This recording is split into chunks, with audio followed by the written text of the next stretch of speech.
জয় গুরু, সুপ্রভাত। হরি ওম। ওম অখণ্ড সংহিতা বা অখণ্ড মণ্ডলেশ্বর শ্রী শ্রীমৎ স্বামী স্বরূপানন্দ পরমহংসদেবের অমৃতময় উপদেশবাণী, দশম খণ্ড। জীবিত থাকার অর্থ। নিজেকে জীবিত বলে অভিমান করছ, সেটা তো বৃথা।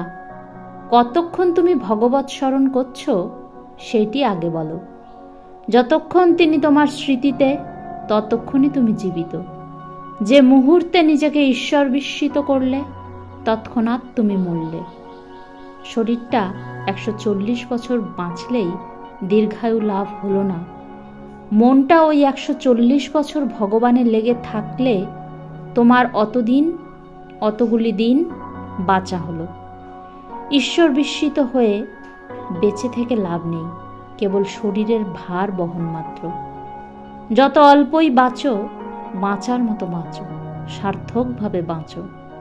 জগতের অধিবাসীদের ভালোবেসে, জগৎপতিকে ভালোবেসে, তার সঙ্গে আর তার সৃজিত কোটি কোটি প্রাণীকে ভালোবেসে, তার সঙ্গে আর তাদের সঙ্গে অন্তরের আপনত্ব প্রতিষ্ঠা করে তবে বাঁচো।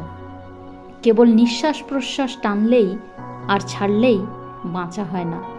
প্রতিটি নিঃশ্বাসে, প্রতিটি প্রশ্বাসে তাঁকে স্মরণ করা যায়। হৃদয়ের স্পন্দন চলতে থাকলেই বাঁচা হয় না।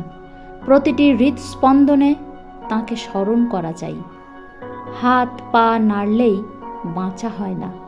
শরীরের প্রত্যেকটি আন্দোলনে তার সঙ্গ, তার স্মৃতি, তার সেবা, তার প্রিয় কার্য হওয়া যায়। এমন বাঁচাই বাঁচার মতো বাঁচা। লক্ষ কোটি জনে 2-1 এমন জীবন লাভ করতে পারেন, কিন্তু সেই দুর্লভ বাঁচার উচ্চাকাঙ্ক্ষাই তোমাকে রাখতে হবে। জিদ করো, বাঁচার মতো বাঁচব, মরার মতো বেঁচে কোনো লাভ নেই। হরি ওম।